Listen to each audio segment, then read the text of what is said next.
Now, one thing I want to say about Senator Climer is he is a superhero in the Senate. Remember on my first day paging, it was like a scene out of the Avengers, seeing you and all the other true conservatives stand up and vote against Hugh Leatherman. So I wanted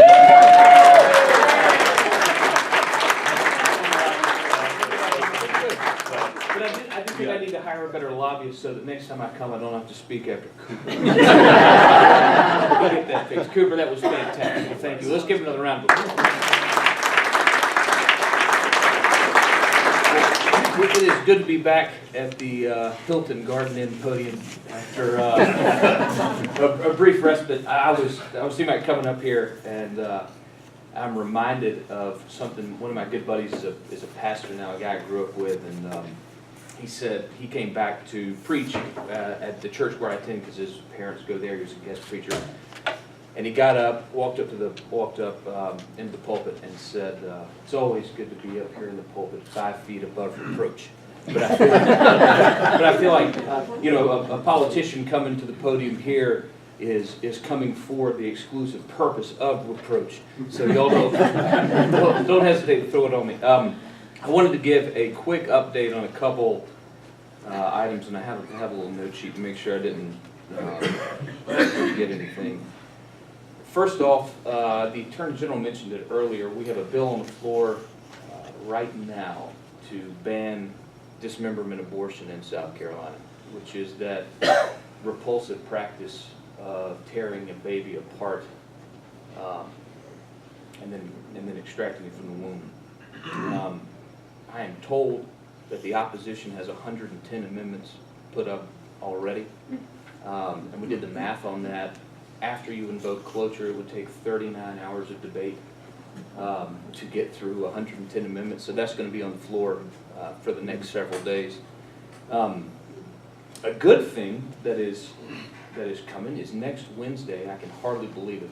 We are actually going to have the first subcommittee hearing. We had staff do research on when the last time this happened. They couldn't figure it out. I don't think it ever happened. The first subcommittee hearing in the Senate that anyone can remember on a term limits bill.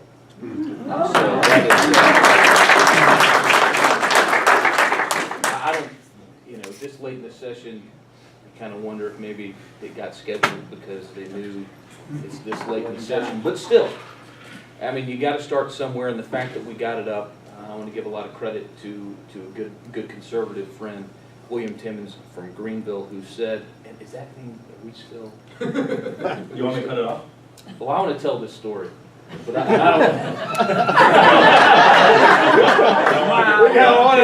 I have to call the Attorney General back here? No. Let's just say that William Timmons developed a very good relationship with the right committee chairman, and somehow kind of tricked our way into getting a subcommittee hearing on our term limits bill. So we're excited.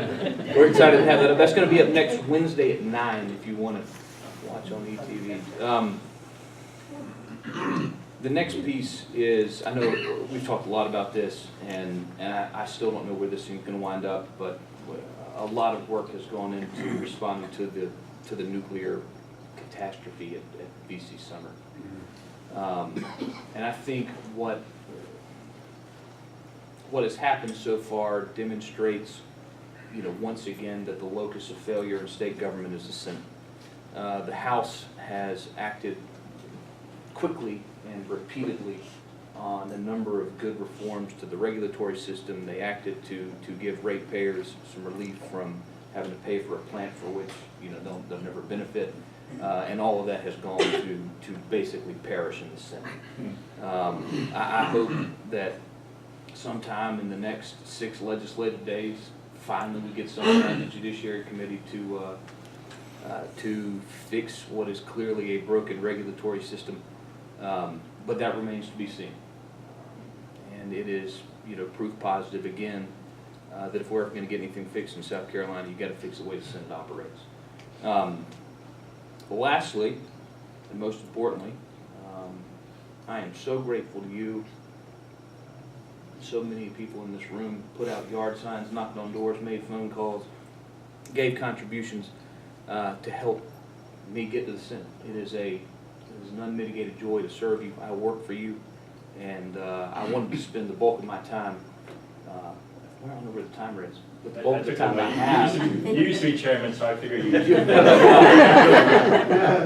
What do y'all want to talk about? What's on your mind? You know, what should I be working on? What are some things that I need to do better? What do y'all want to, what questions do you have? Swain, yeah. What was that solar bill that got in? Was that Yeah. good or bad? I mean, I didn't know much about it. I got a postcard saying, don't let your senators vote against this bill, and it was voted down. So was that good, bad, or indifferent? I'm glad it went down. Okay. And I think honest people can disagree about it. What is Basically, the bill again? it is a bill that deals with a concept called net metering. So if you put a solar panel on your roof, the way that your credit, I'm gonna offer a hypothetical. Let's say you have solar panels on your roof and you generate 50 kilowatt hours of energy from the solar panels, and then you consume the same amount that you pull down off the grid, right? So obviously, you're gonna pay for the 50 you pulled down from the grid, right, that came through your meter like you normally do, right?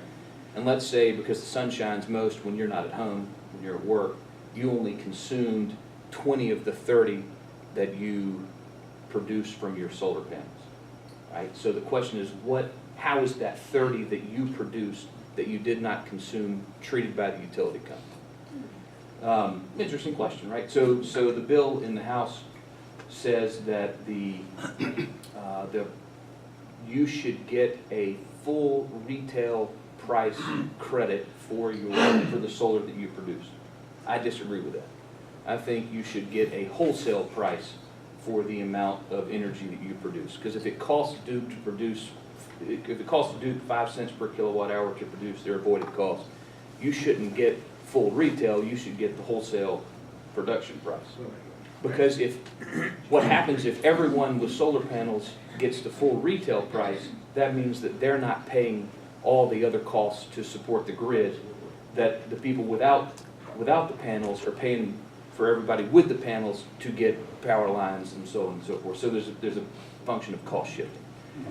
The solar lobby, and don't let anybody tell you otherwise, the environmentalists and the solar lobby they throw a ton of money around. They have an army of lobbyists down there. You might not think it based on the newspaper coverage. You think it's all Duke and Scanna and Dominion and whatever else, the only people who have lobbies, but the solar guys are really doing the best they can to take advantage of the situation, as they should, right? I mean, they're self-interested, they want to take advantage of it. But I think they're getting a little too greedy, and they're going to wind up with nothing because they're pushing for too much. That's that. Good. Yeah. Senator, first of all, thank you for the work you're doing in Columbia on behalf of law enforcement. I know you sponsored and been part of several bills that have been very supportive of law enforcement. Yeah. But I want to speak to some of what Cooper spoke on, and that's school safety's been in your mind too, and it's been in a lot of legislators' minds. You and I have had personal conversations about the bill you sponsor. I think it's 431, Yeah. which was a very common sense bill that gave law enforcement a little more teeth when students make these threats. Yeah. We have very weak laws in South Carolina that give us much latitude to deal with threats to, and it's not just school buildings, it was public-owned buildings. And maybe speak to a little bit of your frustration about how easily bills like that are killed, Yeah. when we know that the public's bipartisan support is there for it. So, Sheriff, one, thank you for your service and your partnership.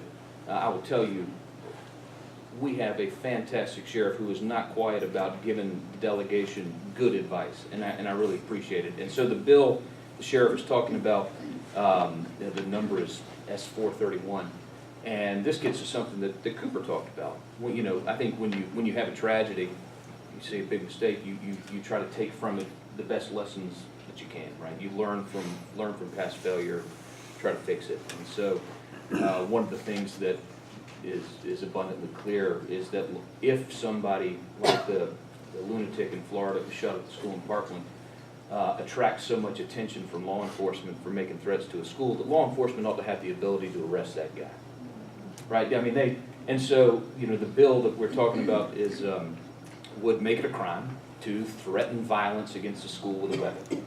Right? Pretty widen that a law already. Anyway, back to my earlier remark about how the Senate's got to change. Two senators got into a fight on Facebook. One of them was the primary sponsor of this bill that I co-sponsored, S431. And the other party to the Facebook fight decided that the way retribution would be exacted for the Facebook fight is using all procedural tools available to kill this bill.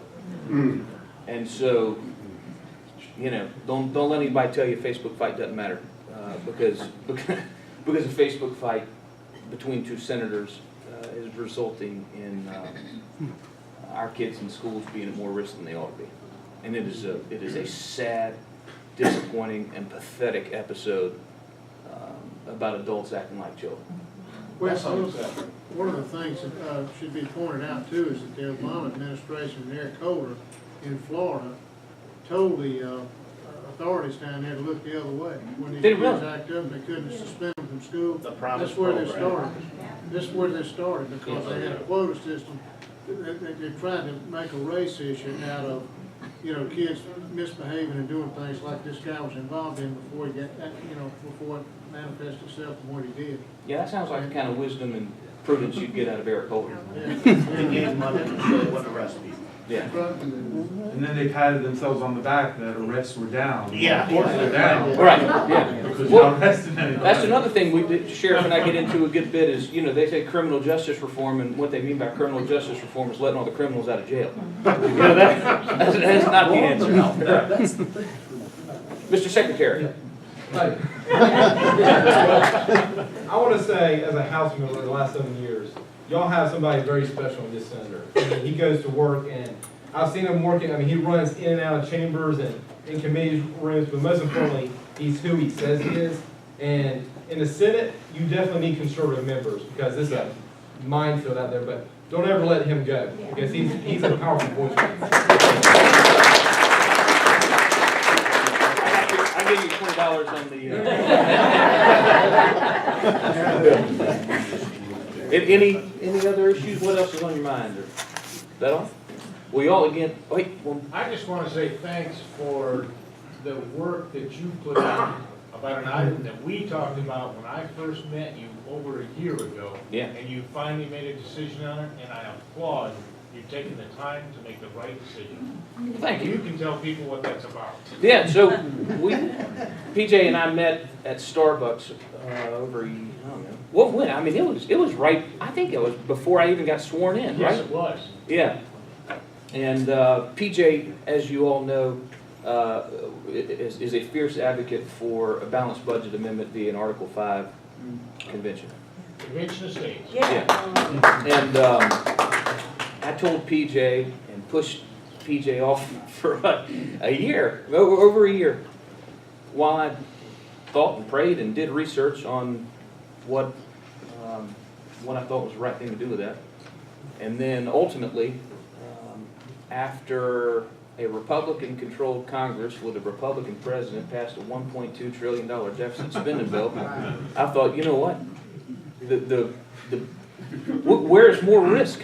That's right? the only answer. You're right. And so, again, PJ, I thank you for that. And I did vote for it in the Judiciary Committee. Some of y'all probably got robocalls about that vote. But yeah, and that's still pending on the floor, being held up by one senator. Which one could it be? The standard. Well, again, thank you. I appreciate the opportunity to serve you. As always, give me a call. Let me know what I can do to help. And don't hesitate to let me know what I do right, do wrong. And good to be with you. Thank you.